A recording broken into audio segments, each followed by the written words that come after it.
Now I'm looking at the tilt of the pelvis, and I see the iliac spine. When you had the change of angle here, that's it. She was very lean, so you could see the iliac crest very well. And then you see this change of angle here. Well, usually when you see a straight line or a very sharp line here like this, right? It's either a tendon or a bone. So that's a clavicle, right? That's iliac crest, and that's iliac spine. So that's iliac spine. The two are oriented like this. So now I want to have this oriented like this, right? And that's the pelvis, right? The bucket of the pelvis here like this. And I see this protruding past the rib cage a little bit. That's good, right?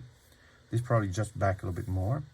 And now this though is, so how do I tell which way the pelvis is tilted? When you're standing in a standing position, the iliac spines and the pubic bone, right, are lined up vertical like this. If I see this, the genital, the pubic hair is posterior to that, I know that the pelvis sits like that. When I'm sitting, if I sit down like this, if my genitals are in front of the iliac spine, it means that the pelvis is tilted front, forward. So in this case in here, because see that? This and this is posterior, right, to that. So the pelvis is tilted like this. Make sense? Oh, now that's the genitals here. And then here I have the leg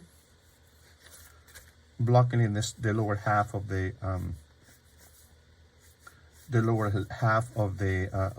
height of the pelvis. I see the crest here. And so now I block this in, right? And then I have now so why am I drawing this like this, right? So when you draw the lower leg or the forearm, you could draw a cylinder and then add later the volume like that. You can do that too. But if you just draw this like this, right? It's not actually a big difference. What you could do, you could recreate this, right? So this part in here, the forearm, is wider because the muscle here, start from here, originate from here, right? And they develop their own fleshy part. They get thicker here. When they move down toward the hand, they become tendinous. So now this is where the fleshy part, see that? Fleshy part finishes, and that's the tendon. The same thing for the lower leg. So we want to understand why things are the way they are, right? When we draw. So now here I see now the thighs here like this, right? This is the lower leg, that's the heel, right? Like this, and that's the foot. Down here, I have the other leg here, coming down, maybe forward a little bit here like this, because I look at where it exits from the margin of the thigh, and it's closer to the knee. So here, and then here, right? And then here, the knee are kind of the same level. So here, and now I have this volume here like this, coming down like that, right? And then the foot is at the level of the ankle, right? So whenever I make a mark, I need to justify the mark.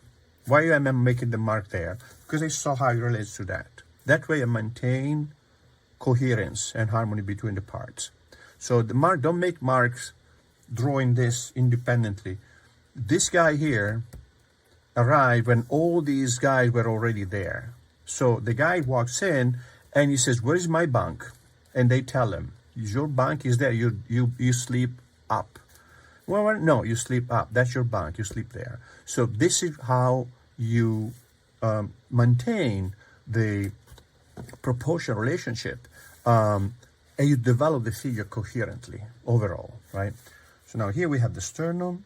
We have the see that navel right here, right?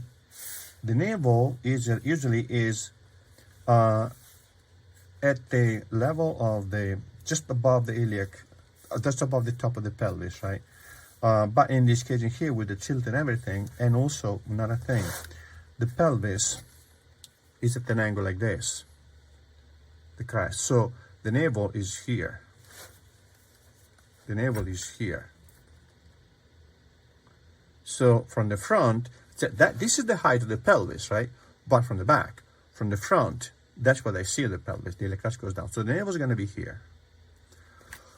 So now here, see if I do this, yeah, the navel more or less is the same level as that. But so now here is the volume of the rib cage.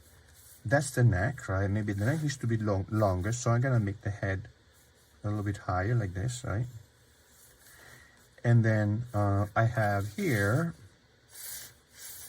the head of the humerus looks like it's contained within the volume of the rib cage, so it's here, just barely maybe coming out. This is behind, right? So this is gonna be here, and they're both lined up below the iliac, the clavicle, right? And that's the other head of the humerus. So now from here, this goes almost vertically down. See that? Almost vertically.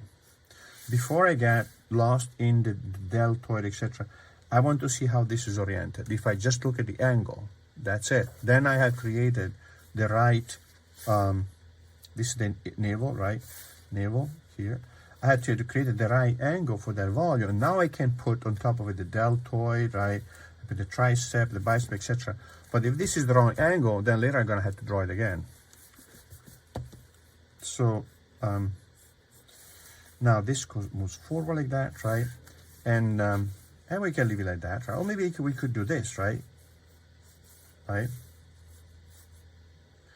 So as I do this, right, I want to maintain this idea of proportional relationship, meaning I know that the upper arm arrives about at the level of the navel, right?